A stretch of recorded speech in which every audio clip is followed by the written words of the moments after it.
vaccines to help protect. Yeah, I can hear fine. Okay. You can talk to your primary care provider to find out what you can do to keep up your protection against vaccine preventable diseases like measles and whooping cough. More information at humblevacfacts.com, by phone at 707-268-2108. Or you can contact your primary care provider. This message has been brought to you by the Humboldt County.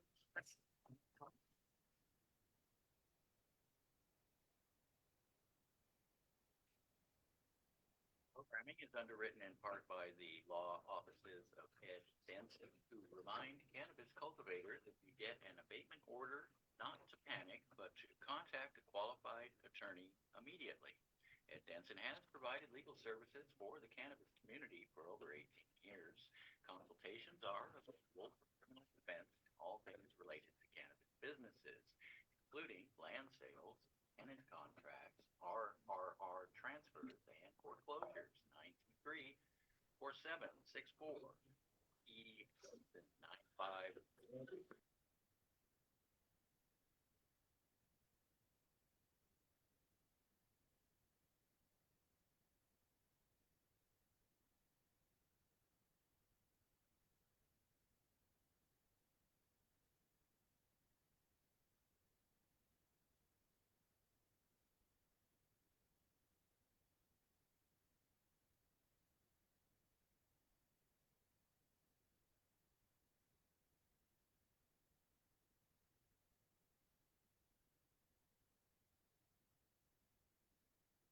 Did he do it?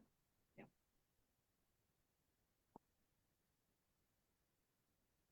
All right. Okay, good evening and welcome to this live edition of the KMUD Local News with candidates for Humboldt County's first supervisorial district. I'm your host, Lauren Schmidt. And I'm Lisa Music, your co-host and timekeeper. Humboldt County's first district encompasses Ferndale, Holmes, Honeydew, Hookton, Lolita, Pepperwood, Petrolia, Redcrest, Scotia, Shively, Stafford, and parts of southern Eureka. Your residents in those cities and unincorporated towns will vote for one of the following candidates who have been listed in alphabetical order: incumbent Rex Bone, Gordon Clatworthy, or Jerry McGuire, who will serve as the first district supervisor for the next 4 years. Notably, candidate Gordon Clatworthy will not be joining us this evening as he is reported to be under the weather. The Board of Supervisors enacts legislation governing Humboldt County and determines overall policies for county departments, various special districts, and adopts the annual budget and approves county salaries. The board also hears appeals of the Planning Commission decisions and considers general plan amendments. County supervisors in 2021 received between $107,000 to $118,000 between their yearly salary and benefits. Tonight, we are joined by incumbent Rex Bone, Humboldt County's longest-serving supervisor, seeking his 4th term. Hello, Supervisor Bone. Good evening. How you doing? Great. We're Good. also joined by his challenger, Jerry McGuire. Good evening, Jerry. Hi. Hello. Over the next hour, we will be asking the candidates the same series of questions with 2 minutes to respond and a 1-minute rebuttal. None of the candidates tonight have been given the questions in advance. Listeners can submit their questions to our engineer by calling 707-923-3911. However, we will not be taking callers live on the air. We thank you for understanding. You can also submit your questions live on our social media feed. Just search KMUD News. We begin tonight with introductions, giving the candidates 3 minutes to introduce themselves to the public and explain why they should secure your vote. We will begin in reverse alphabetical order. Jerry McGuire, 3 minutes. Hello. My name is Jerry McGuire. I'm an immigrant. I came from Scotland, got here in 1960, 10 years old. I'm naturalized. I grew up became died at Humboldt Hill. I grew up basically on Humboldt Hill, Humboldt County. The reason I'm going trying to seek the seat of supervisors because I think that a lot of we've had given a little bit too much power to the agencies that have been around here for a long time. I've seen this whole area change from logging industry, the fishing industry, and it seems like it's all disappeared. It'd be nice to get a little bit more input to see what we could do to bring it back to a situation where we have more bigger industries, hiring, it brings job opportunities. Right now, this area is basically turning into almost a retirement area, which is, we have too much to offer up here. It'd be nice to see it grow a little bit with public input. Thank you. That's good. Thank you, Jerry Maguire and Rex Bone, 3 minutes. Hi. Much like Jerry, I've lived here most of my whole life, all but about 3 years of it. Been here for about 67 years. Raised in a corner grocery store. Raised in a corner grocery store in the first district, right next to Sequoia Park, with my mom and dad. Grew up in kind of an idyllic little situation. Knew all the neighbors and got to come home when the streetlights came on or later, and have been very fortunate to have both my sisters who taught in Eureka City schools, both of them for over 30 years, still living here and their families fairly close. So I also have my 3 grand buddies are living here in the area. So it's worked out pretty well for me. I enjoy serving the people of the first district. And Lisa, some of the places you didn't mention that I am proud to cover are, Cutton, King Salmon, Fields Landing, Pine Hill. Those are our areas that I'm very proud to represent. And Lumbar Hills is also in the city of Eureka on the southern half, and you mentioned that. So those are all areas that I get to represent. And then, like you said, all the way out past Petrolia, Honeydew. So I've got it's a pretty big district, the first district. It's got a lot of variety, coastal mountains and everything else. But we're in a good shape. Things are tough all over the country right now, it seems like, and the political groundwork that is taking place now. I think Humboldt's very lucky we're not having to put up with a lot of that. I've known Jerry for close to 60 years, 55 years now. We're 1 year apart in school. We both wrestled in high school and elementary school, and I consider him a friend. So that's pretty much it. I had never met Gordon Clatworthy till last September or heard of him. So, and I've only had a couple run-ins with him. So I don't know him very well. So I can't really say anything about that. But Jerry's a good guy and he's a good opponent. So I think we're going to have a good race, good clean race. I don't see any issues, and I hope to serve the public for another 4 years. And they always say, "Is this your last time?" And you never say yes, but I'm telling people that I put signs at their houses when the election's over, go ahead and throw them away. So maybe that's a signatory sign that maybe it is my last time. Thank you, Supervisor Bone. We're going to stick with you for this next question, Sure. and we're going to give yourself and Jerry 2 minutes to answer these series of questions. What do you consider to be the top priorities for Humboldt County at the moment, and how do you plan to address specific challenges facing the county? 2 minutes. Narrowing it down to one is kind of a tough, because we have a homeless issue. We have a housing issue. We're seeing some light at the end of the tunnel on some economic issues.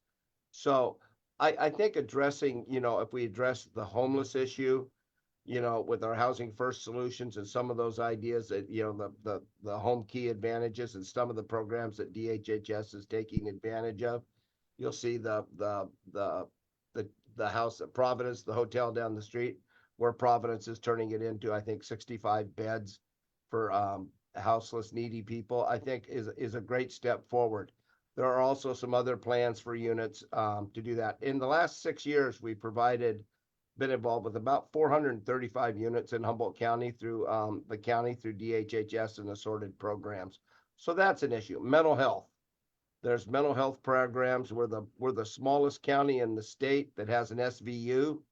That is also a great thing.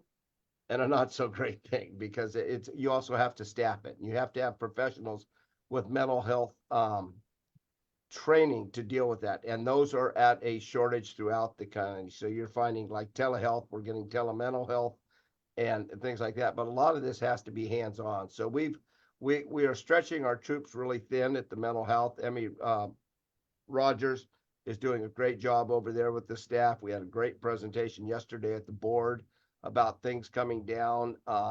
We have some programs starting over the next 2 years.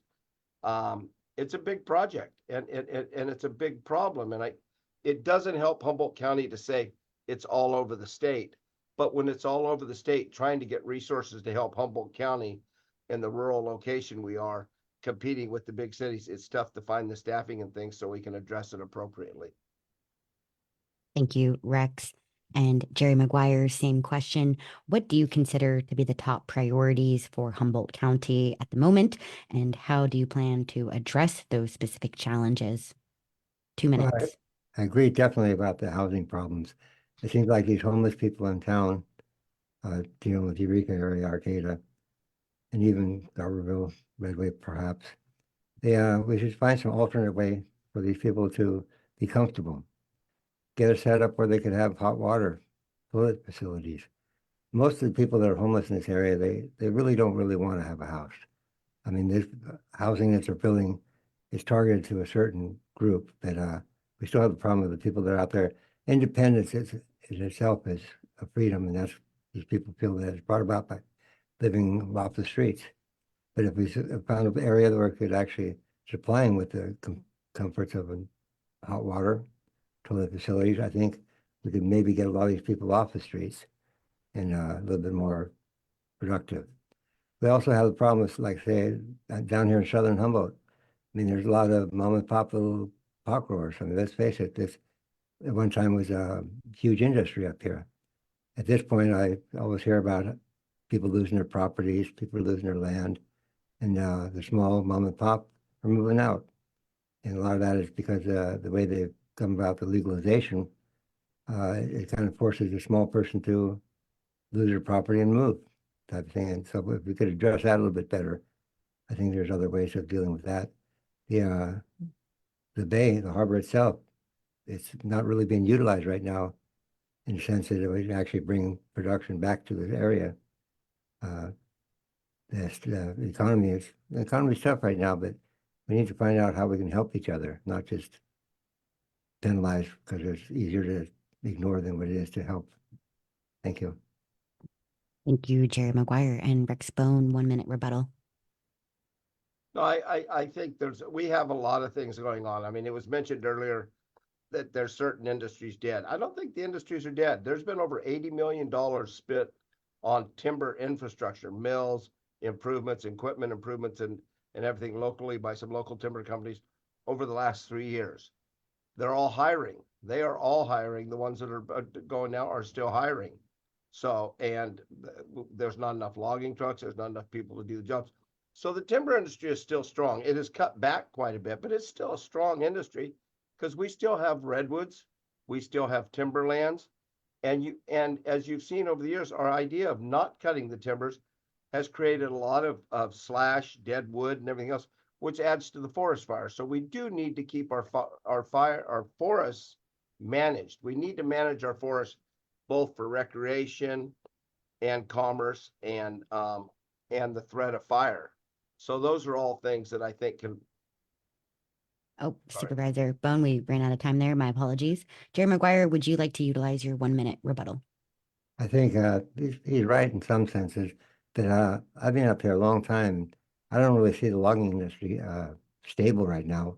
There might be a couple mills around, but they're nothing like it used to be. And I'm not saying bring it back, just let's somehow get the rules to where people can actually ship out some lumber, you know. But other than that, it's pretty right on. Thank you. Thank you both. Okay, next question. Jerry Maguire, we'll start with you. As First District Supervisor, how do you plan on balancing the budget specifically? Which services do you intend to prioritize for cuts? And what measures do you propose to rectify the budgetary challenges faced by the county? Jerry Maguire, 2 minutes. Unfortunately, right now at this point, I'm not aware of all the budget prices and what there's going out as far as money coming in, money going out. It's a lot of the stuff I would definitely learn in a very short time because let's face it, there's a lot of stuff that's not really given to the public to know as far as the actual controlling of the budget. I think a lot, I think there should be money spent towards these homeless. I think we should figure a way to just, not just throwing money at them, just make something where it's a little bit more socially acceptable. Thank you. Supervisor Bone, same question as First District Supervisor. How do you plan to balance the budget? Specifically, which services do you intend to prioritize for cuts? And what measures do you propose to rectify the budgetary challenges faced by the county? 2 minutes. Well, right now, I'm very fortunate that we've got a finance team through our CAO's office, our auditor controller, all working hand in hand. This is the first budget I have faced in 12 years that wasn't balanced. So I've been proud of that fact. And we've been able to improve what we thought was going to be the imbalance. We've been able to improve on that a little bit. And with that, this is a little bit of our own making because we, last year gave the largest raises that I think we'd ever given in history to our valued employees in Humboldt County. We gave a very substantial raise. And that's the only reason we need to do that. We needed to keep good people on board and pay them accordingly. And we need to also pay them for the job they've done. They came out of COVID working very strong, and they've been able to do a great job for us, since then. So we were going to, what this does to, this always does when you get hit with something like that is it's given us an opportunity to look at all our services across the board to see where we can be more efficient, what we can do to do things more efficiently with the amount of people we have. And if there's some attrition, pick up some savings through the attrition. But the one thing is try to keep our services to the people at a level that is sustainable and what they deserve. So these little things, when you always have a balanced budget or you're above, you go forward, you spend, you work towards that and everything else. So now what we're trying to do, and the little things that have hurt us, we've spent almost $40 million over the last 6 years on ADA programs. Those are great programs. This is great stuff we've had to do to update because we live in a 70-year-old building here and things like that. So as we move forward, we're hoping. Oh, sorry again, Supervisor Bone. Jerry Maguire, you can finish that in your rebuttal, but Jerry Maguire, would you like your 1-minute rebuttal? Yes, real quick. The one thing you're saying about this ADA, I used to do most of the ADA work around here, and I think a lot of that, I don't know how much millions of dollars went into that, but a lot of it has to be thought over again. What is really necessary? What is over necessary? And then budget that to where it falls in place where it's functional. Thank you. Thank you, Supervisor Bone. 1 minute. Yeah, on ADA, that was a federal decree that came years before I was on the board, and they had never addressed it. And finally, we were basically given an ultimatum, and we decided to bite the bullet and get it done. And we've had an ADA team knocking it out, and I can see where some of this seems unnecessary. We see a lot of curbs, we see a lot of stuff going on, but it is necessary for that one person that can't traverse it safely. And that's the whole idea behind the ADA. Could we save money by, but we didn't have that. We didn't have the luxury of having that, of deciding where we want to do it and what we want to do it. That was set in stone for us. And what we've done is followed that federal edict to the law. And we've been rewarded by having that edict dropped from us, I think last year. So that's been what one would call a success. Thank you so much. And we'll go to the next question, and Rex will stay with you. Given the current state of dilapidated roads and deferred maintenance in our county, how do you perceive the challenges posed by this infrastructure issue, and what specific plan do you propose to address the current situation?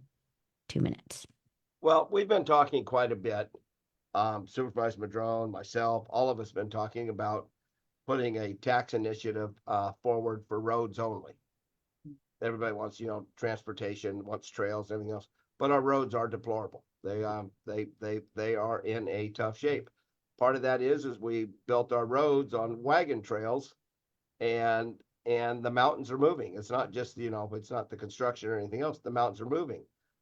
We have old culverts, but while we're trying to keep roads up, replacing culverts costs money and time. So we sit there and lean on our public works to do so much.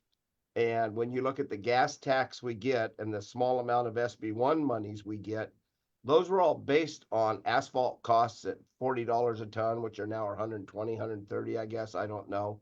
Our costs were based on a 1980 cost factor. And now with wages and everything else, we get a lot less done for the money we're getting. So we're going to have to reach out to the public. And it's probably the number one complaint I get about roads, but I mean, I also have a very rural district. So as we move forward, our public works has done a great job over the last few years, working as fast and as well as they can. We've had a lot of major storms, which we've had a lot of major failures. If you've seen on the news, FEMA has been fairly good on getting us money to repair those and do those large repairs. So we're just going to have to work. We have about a $220 million to $240 million road deficit. That's if we wanted everything fixed. But if we can chip away at that slowly, are we going to fix it completely? Hell no. But do we have an opportunity to make it more transportable for the people that use it? We have that ability to do that, and hopefully the public works, and we can get a little extra money off the tax initiative to do that. Thank you, Supervisor Bone. Jerry Maguire, same question. Given the current state of dilapidated roads and deferred maintenance in our county, how do you perceive the challenges proposed by this infrastructure issue? And what specific plan do you propose to rectify and address the current situation? 2 minutes. Unfortunately, I don't know what the actual budget is in Humboldt County. The diversifying it, who gets what and where the money goes. I know the roads are quite a problem. I think a lot of it could be taken care of with just a transfer of some budget money from one aspect to another. It's very necessary. There are pockets that you drive a car over and it'll break an axle. Patching isn't that expensive, but to budget it, I think someone has to really look at where the money is coming and going in Humboldt County. Where are we spending all this money? We have a lot of money. Can we tax the gas people up here? They're the highest paid gas in the county, the state. So at that point in time, why not find something that we could actually take money out of rather than giving a tax to the people? People don't have enough money anymore to pay any more taxes. Price of things have gotten a little bit too high, and we just have to reevaluate what the budget is and where it's going. Thank you. Thank you, Jerry Maguire.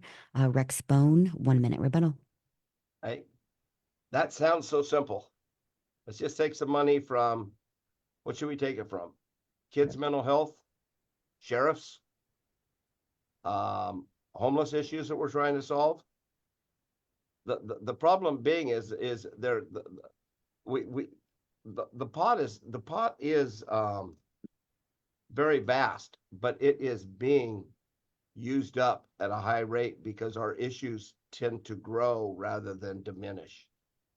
Roads, homeless, mental health, ACEs scores, which we spend, which we're working on, things like that. And I, Jerry, I can remember thinking the same way you did. We'll just take some from here and from here and from here. But you go downstairs and tell the sheriff, hey, we're going to take $2 million out of your budget.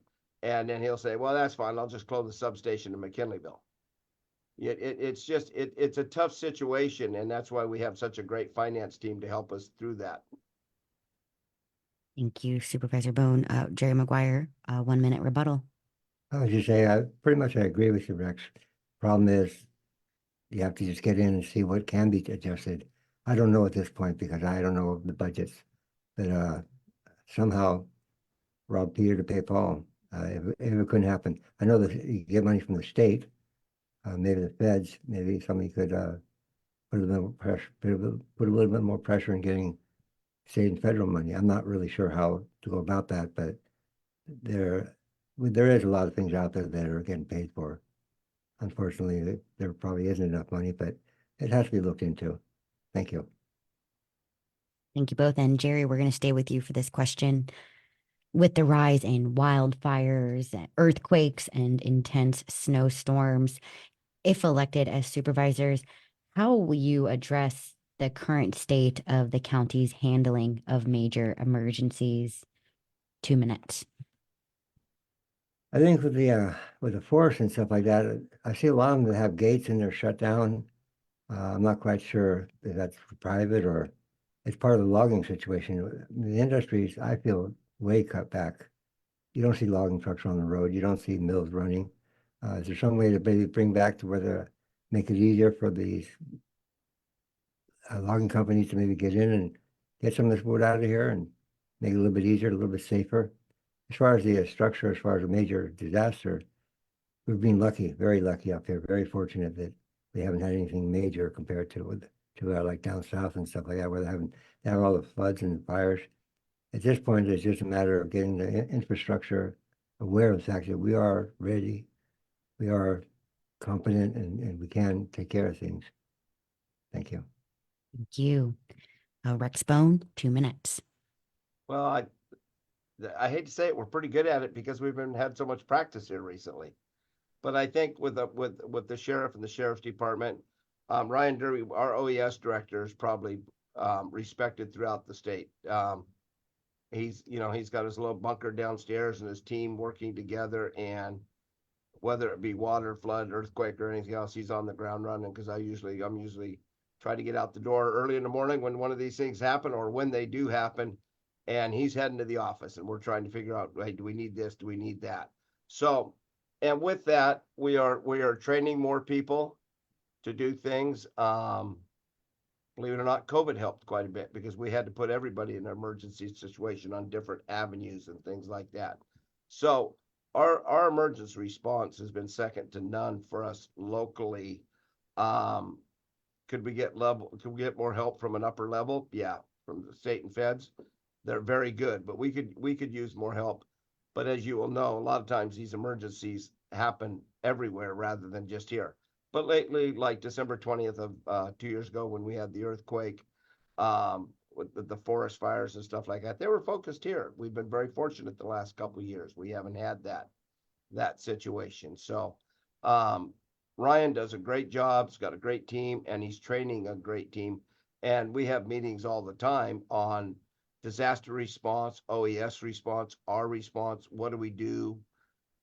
Where do we go? We have, there's teams around. We have the drop drill every year for the earthquakes. We have the tsunami drills across the perimeter of the bay, letting people know in Fields Landing, King Salmon, Samoa, where they got to go, where they're going to run to top ground. They all have locations to be at during that. So we're very fortunate we have the team we have working on those situations. Thank you, Rex. Jerry Maguire, a 1 minute rebuttal. The only thing I would say about that is, disasters happen. I'm not tied in with the inner structure of who's doing what in this area, but I think first the county and have meetings with the groups of people, the little towns, the areas that could have some input into this. Make the public a little bit more aware of what they can do in case of an emergency, and that can be done by having meetings, public meetings at different areas. Thank you. Thank you, Jerry. Rex Bone, 1 minute rebuttal. Those meetings are taking place. You're exactly right, Jerry. That is an important thing, and those I don't remember seeing you when you lived in Fields Landing, but we used to have them down there at Fields Landing, where we ran up to the upper side above the highway, on the other side of the highway in Fields Landing, and we had those drills that so many people were involved with.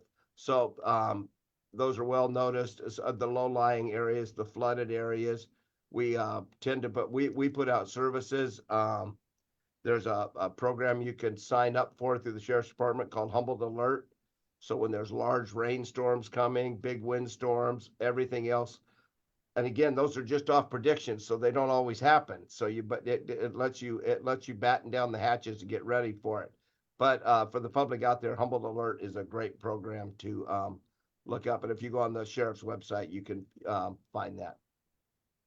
Thank you. I want to remind our listeners and our viewers, you got it tuned to this special edition of the KMUD News with the Humboldt's first supervisorial district candidate forum live here at KMUD on Facebook and on YouTube. We're going to throw it to our engineer, Larry Lashley, to do some business, and we'll be back with our listener submitted questions. Thank you. Okay, support for KMUD comes from the Lost Whale Inn in Trinidad, a redwoods bed and breakfast with views of the Pacific Ocean. Featuring 7-course breakfasts and afternoon wine receptions, the Lost Whale Inn has spa services including massage and a sauna with an ocean view. More information and reservations at lostwhaleinn.com or 1-800-677-7859. And again, this is KMUD, Garberville, KMUE, Eureka, KLAI, Laytonville.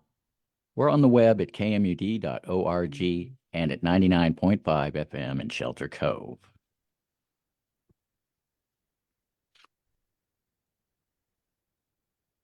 All right, we are back. I'm your host, Lauren Schmidt. I'm joined by our co-director, Lisa Music, keeping time. Thank you, Lisa, and thank you, Larry Lashley, for engineering. We currently are doing our Humboldt County's first supervisorial district candidate forum. We are joined by incumbent Rex Bone and his challenger, Jerry McGuire. Please note that Gordon Clatworthy was unable to participate this evening. We are going to go to listeners submitted questions. If folks do want to submit a question, you can call 707-923-3911. We are not putting callers on the air. However, you can give it to Larry, our engineer, who will pass it to us, or you can submit them live on our Facebook page. Rex, we'll start with you this round. Although the supervisorial seat is a nonpartisan position, are you able to disclose who you're currently in favor for the 2024 election and why? 2 minutes.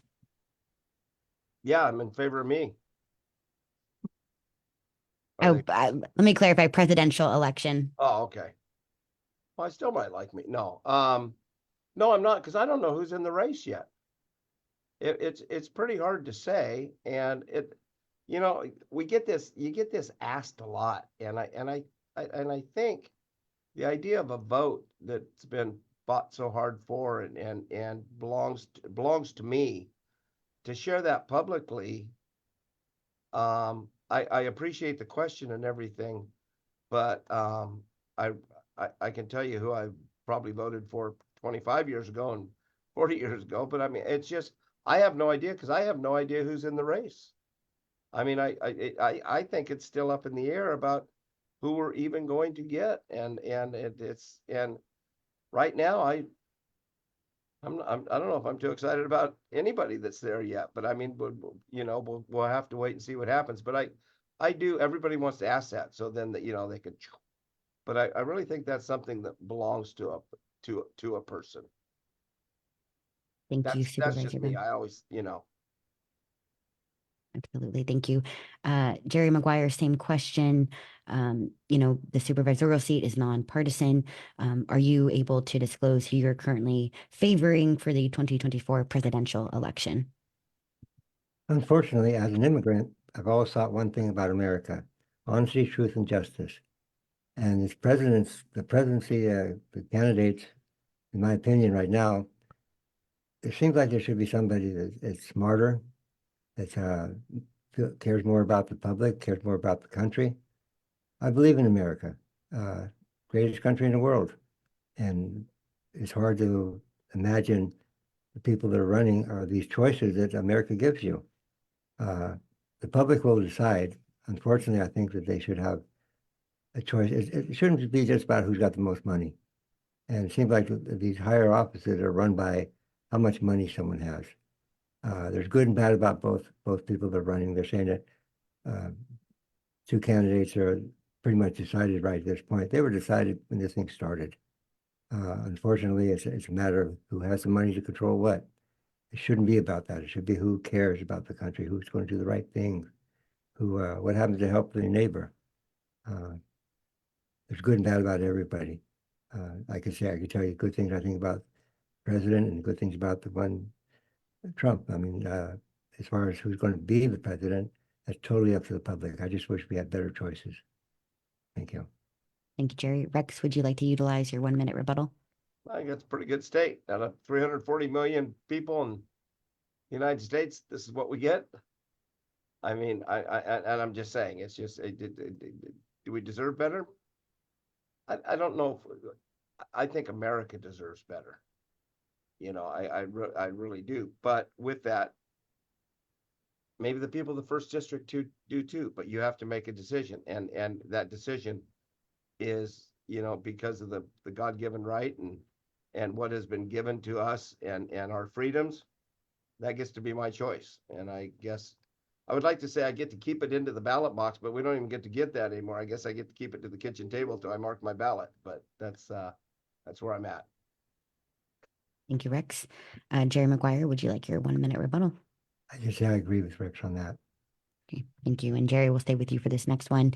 As we anticipate significant industrial projects such as the offshore wind and Nordic aqua farms, how do you plan to attract essential jobs to our county while preserving the rural atmosphere that draws people to choose Humboldt? And what specific strategies would you employ to balance economic development with maintaining the distinct rural character of our community? 2 minutes. That's a good question. I had a conversation with someone yesterday about that, and they don't feel that what are you going to bring into this area without making it destructive? We have the bay we can utilize, but you don't want to just bring people in. I thought a good idea is get more of these big ships come in with tourists. They take them down to the redwoods, show them the redwoods. And then the conversation yesterday was, we don't want all these people in the redwoods. So it's a really tough question to bring. At one point, this place was world renowned. You see ships come in here shipping products all around the world, mostly lumber. That if we can find something that we can actually produce here without, give some jobs. Like the offshore wind, that'll be quite a bit of work for big companies for a little while. It's not going to sustain that many people after it's already built. So we need to find something, and now it's just a matter of sitting down at a table and thinking, finding out what we can find, advertise overseas, bring something in here that can utilize the bay that can be shipped worldwide. The internet stopped a lot of that stuff because then it all went by telephone internet. We have an area that can be used providing worldwide travel. I think we should try and think about that and find something that's appropriate. Thank you. Thank you, Rex Bone. Same question. Let me know if you need me to repeat it. No, I fully understand. People worried about, you know, I worry about the mass industrialization of the port and what it's going to look like, how big the cranes are going to be, how big, you know, I can't wait till we see those photos. But with that being said, we worry about what are we going to do with all those jobs on the peninsula. The peninsula used to support 3,000 jobs. We had ferries going over there. We had to build the bridge. We had so many jobs over there. That's how the small bridge got built in 1970. We had so many, or 68. We had so many jobs over there. We had to build the bridge. So, I mean, we had mills, we had pulp mills, we had a lot of stuff going over there, and then we just let it go. So with the new jobs, with the windmills, there's going to be a big influx of 4 or 5 years of building, and then it's going to drop down, but probably 70% to maintenance of, you know, whatever happens here. I know they've got full permitting for the aqua farms. 80% of the fish we eat in the world is farmed. 80%. So that says a lot, and the process has got so much better. The product isn't bad, and I don't think it cuts into our local fishermen. But the thing is, and I just mentioned this the other day, we spend so much money trying to attract business. I'd like to make sure we spend at least half as much retaining the business we have, because it's a lot cheaper to keep a business here than it is to bring a new one in, because we don't have to woo the guy that's here. He already knows it's great. So workforce, there's a lot of workforce here. We're going to have a transient workforce come in and then they're going to leave. But I think a lot of this is going to be acceptable and be able to be maintained by the infrastructure that we're putting in. We've started almost like a CSD out there on the Samoa Peninsula. to handle all of this infrastructure improvements. Thank you, Rex. Jerry Maguire, 1 minute rebuttal. I'm good on that. Okay, thank you. Rex, would you like to utilize your 1 minute rebuttal? No, I just think that a lot of these things are exciting. We've had a lot of new industries, and you have to understand, if something doesn't come to fruition, something else will show up. But you have to understand, they just had a big presentation out at the port where Congressman Huffman got $426 million for the construction of this. That is for building a industrial port, not just for wind, it can be for anything. But still, it's 426 million. But we have to look back. You got to remember, it's only been 18 months, 24 months when we got $460 million for Cal Poly Humboldt. So the state and federal government has invested $1 billion in Humboldt County because we have the people that can manage it. We have the people that went out and got it, and we've got the people that hopefully are going to deliver it. So obviously, on those levels of government, they see the benefits of Humboldt County and what we can provide. Thank you, Rex. We'll stay with you for this one. And I want to note to our listeners, we actually received, I think, upwards of 20 different questions in regards to the Elk River community, and we tried to consolidate it into one question. And it goes as follows. In light of the persistent flooding issues affecting critical bridges in the Elk River community and the consequential damages to homes due to upstream logging activities, can you outline the county's comprehensive plan to address both immediate needs, such as bridge upgrades and emergency response and long-term solutions, including potential support for a logging moratorium? And Rex, we start with you, 2 minutes. Well, I've been dealing, since I got in office with the elk. And the State Water Board is in charge of it. Then the Conservation Board. We're not a lead agency at all on this. We are an offshoot to help where we can. We have just started doing a road assessment plan, or actually a road design plan, to improve at areas like Berta, at Dead Woman's Curve. We are starting a design review to figure out how we can help along there. And we're going to move forward without that, no matter what State Water Board, Cal Trout, they've studied the heck out of it. I mean, I'm actually meeting with Water Quality next week to discuss, are we going to do something or are we going to study it to death? And I've been pretty frustrated because it's coming down on me like it's me or the county not doing their job. We had started a committee a few years ago, and we had 2 of our able-bodied county employees heading it up, and they felt like they weren't getting anywhere because the consultants and the water board wanted to keep control of it. So that was where we ended up with it. With that, in turn, we've got to do something. And what are we going to do? We're going to have to work with the landowners and figure out exactly what we're going to do, and not study it, but actually show deliverables. We can study it. I mean, right now, it almost feels like the Lawyers and Engineers Full Employment Act. I say we go do some deliverables and see what we can do, and maybe empty out some of the sediment and see how that creates and helps flows. But we haven't been able to get there because our consultants haven't allowed it. So we would like to see more as a county, but we haven't been able to get across that threshold. Thank you, Rex. Jerry Maguire, same question, 2 minutes. In reality, that's the type of work that I've had my hands on quite a bit. And in reality, it's almost like there really is no answer at this point. When the bay gets high tides, water backs up, and there's nowhere for the water to go. There's no quick fix. There's no build a better bridge. It's sad, but it's really a tough one. You're not going to get answers from the state. You're not going to get answers from the contractors. It's hard. Water is an amazing thing. Back in the 64 flood, we had the high tides, which kept the water backed up. Then we had a rainfall, which we're having right now. And then we had a snow melt. So we had those factors to where the water was there and nowhere to go. You can't cheat Mother Nature. It's something that it has to be addressed, but I've done a lot of that work, and I really don't know how, at this point, there's any magical wand to fix it. At some point in time, the bay's going to get higher. I mean, that's a given. No, it's not a joke. It's real. Where's the water go? When the waste stacks up, the rivers stack up. The only thing I can think of is maybe getting to where the people that have these low-lying houses and things are totally aware of it. And at that point in time, maybe something that we could do some help to get them financed to make it a little bit safer. Other than that, we're kind of stuck with this, and it's a tough one. Thank you. Thank you, Jerry Maguire. Rex Bone, 1 minute. Like I said before, I think we're rated number 6 on industry or agencies to work with on that. From the consultant himself, from the consultant's website. Today we got something about, please read our report from July of 2022 and see what we're doing to help the elk. Well, it didn't work this weekend, but we also had enough rain that we haven't had that type of rain in 110 years. So, I mean, I don't know what you could have done with that. But the problem is, it is still creating a situation where people's houses are getting flooded, their lower land, it's not just their lower lands, it's coming up to their houses. It's creating quite an issue.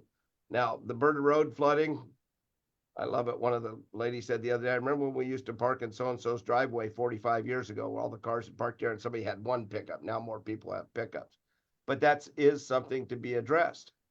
And so as we move forward, I'm gonna get more answers next week and actually see if we're gonna get deliverables.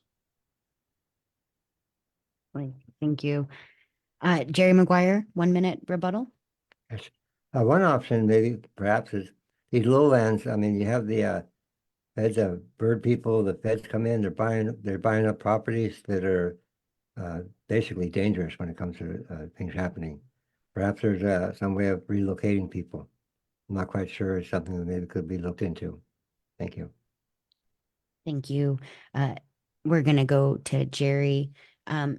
Almost a decade into cannabis legalization, what do you think went right and what do you think went wrong? And if you could also touch on your stance on Measure A, which will also appear on the March 5th ballot. Jerry Maguire, 2 minutes. What is Measure A? Measure A is formerly the Humboldt Cannabis Reform Initiative, a hotly contested proposed piece of legislation.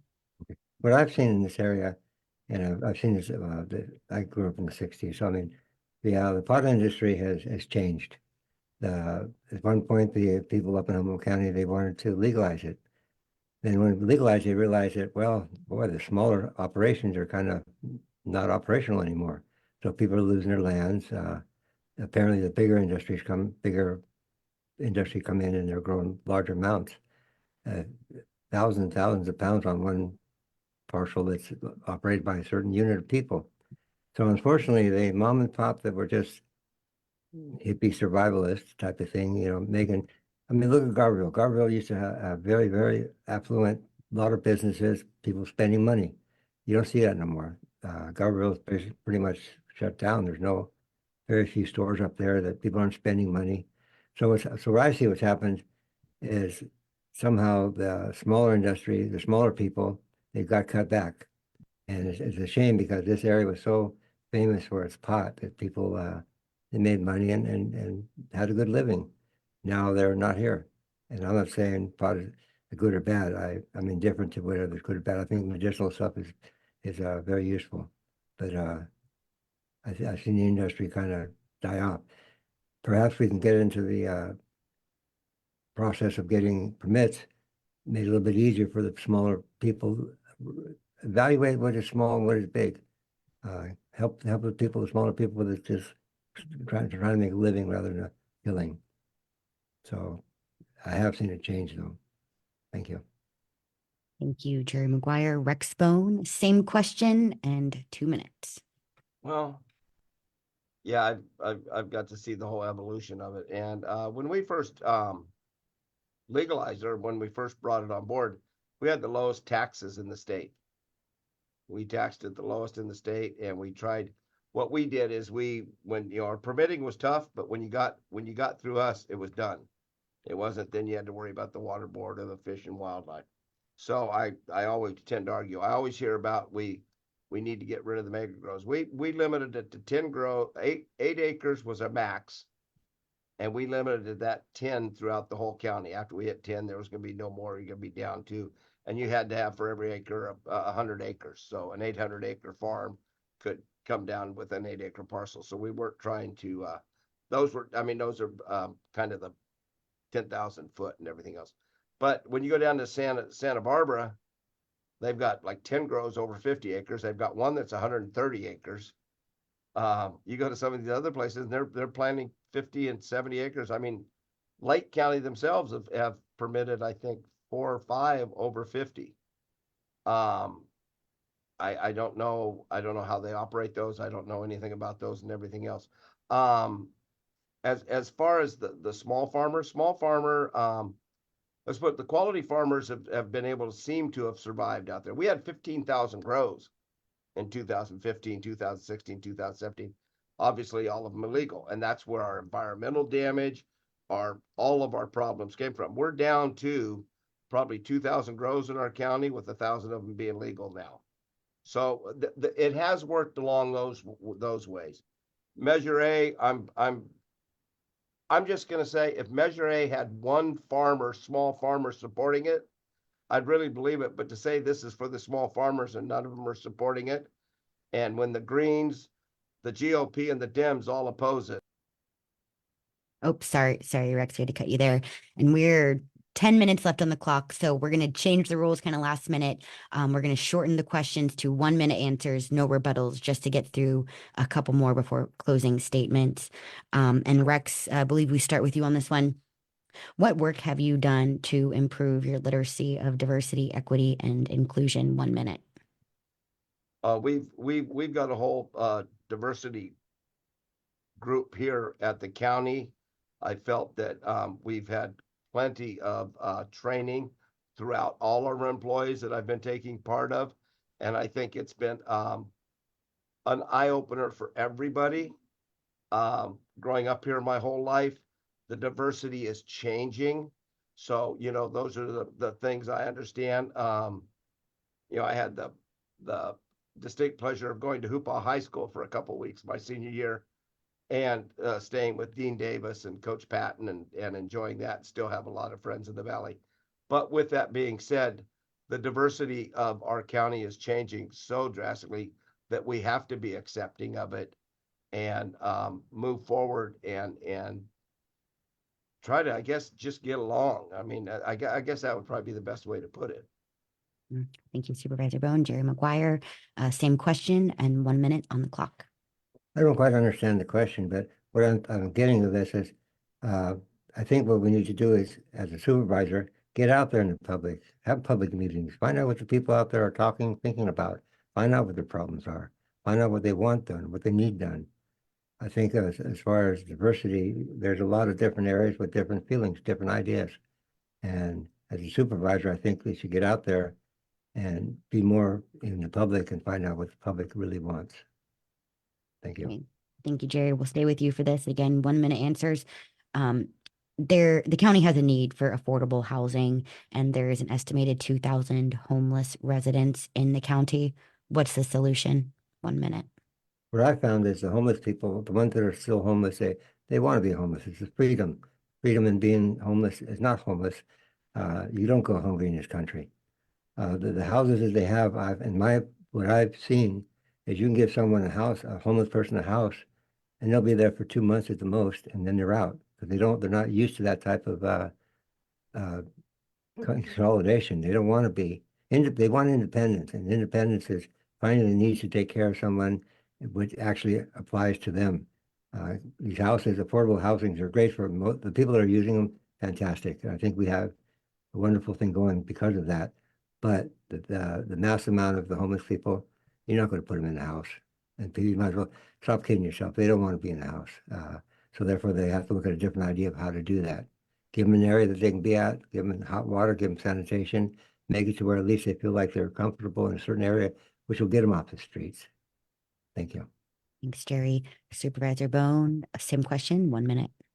Oh, I think we're doing a lot of efforts in those ways. I mean, building housing, we have units all over town. A lot of them have a hard time addressing. A lot of them with the mental health issues cause damage. So what we've done is we've set up programs with private landlords saying we will backfill the guarantees. If they cause damage, we'll fix that damage.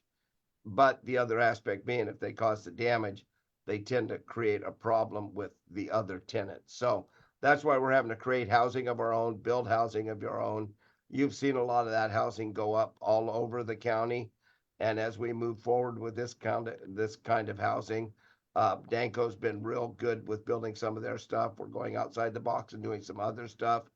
Um, the state had a lot of money they were, but not a lot, but they were providing. I don't know if that's going to be as readily available with the current budget status of the state, but we keep moving forward and putting them then to trying to get them housing. But there are My apologies, Supervisor Bone. And we're actually going to stay with you. That was the final question of the evening. We're going to go to closing sentiments. So, Supervisor Bone, if you want to share your final message to our listeners as to why they should secure your vote.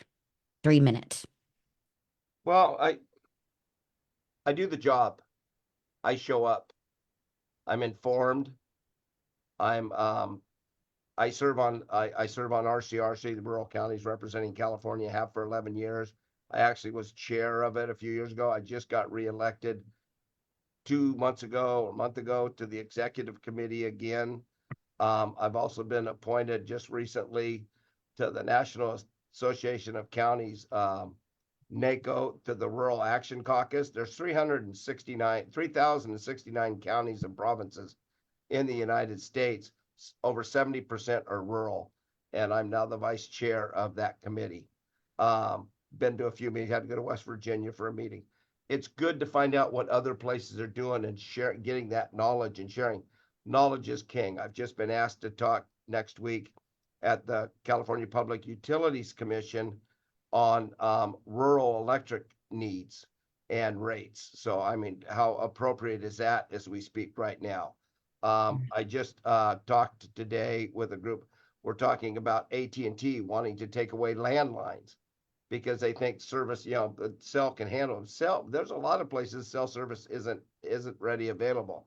So the thing about being the longest serving supervisor and doing everything else is I've spent a lot of time outside the county at the state and the federal level. And then I spend, as it's well known, I spend 7 days a week at the office in the mornings, and I get out in the field and then on my, community events that I do so much. It's like getting out and hearing the people. I don't have to have those community meetings because I'm in the community every day. And I'm proud of that. And I've been fortunate with Redwood Fields and getting to know so many people out there. But as we move forward, knowledge and knowledge of your surroundings, the areas and where things are happening throughout the whole county helps you manage your district better and helps you be a better board member. So, like I said, I'd like to take the last 12 years of knowledge and apply it the next 4 years. And then hopefully somebody steps up and would like to do the same thing, because I'll tell you what, there's no, I love Humboldt. I copyrighted that and trademarked it. There's no better place to live as far as I'm concerned. It's a great place to raise our family. Is it perfect? No, it's not Shangri-La, but it is our Shangri-La, and as we adjust forward. And I think my biggest driving force is I have 3 grandsons that are 9, 7, and 5. Happy birthday tomorrow, Braden. That I want to make them proud to live here and stay here and take care of me later on in life. So thank you very much for the time, and thanks to you guys. Thank you, Rex. Jerry Maguire, your final 3 minutes to make your claim as to why District 1 voters should write your name in on March 5th. Thank you. Being around the public, I know a lot of people. A lot of people know me. And I've just had a lot of people tell me that they're basically discontent. They don't like what's happening with Rex. He's got 12 years in, and they feel like he's ignored them. I'm not sure the specific items or the specific issues, but I hear quite a bit about they want something that they can actually see done, not knowing what it is. He does have the experience. He has it. Don't put him down in any sense. He's a very good man. He does have the knowledge and experience to do what he's doing. I just feel that people are telling me that, they don't see it. And I'm not sure why, but that's why as a representative, I'd like to go out there and find out what the people need, what the public is asking for, what they're looking for, what the problems are. The state is pretty big. I mean, we got our own little problems here in Humboldt County. There is federal money for different agencies, different things to be done, but everybody knows that means to get anything done in this county, it's a good old boy system. It takes a hell of a lot of work to get something done or accomplished. I think there's ways of maybe trying different ways, seeing if something different works, but the majority of my feeling is find out what the public wants, find out what they need. At that point in time, Record's done a good job, and good luck to either one of us. Thank you. Thank you, Jerry Maguire, and thank you to you, incumbent Supervisor Rex Bone. That concludes tonight's live edition of the KMUD Local News with candidates for Humboldt County's 1st District Supervisor. Tune in tomorrow from 5 to 7 p.m. To hear from incumbent Michelle Bushnell and her challengers, Gina McClendon and Brian Roberts. I've been your host, Lauren Schmidt. A big thank you to Lisa Music, keeping time in the cheetah scarf, and Larry Lashley Engineering. Thank you. Good night. Thank you, Rex. Dude,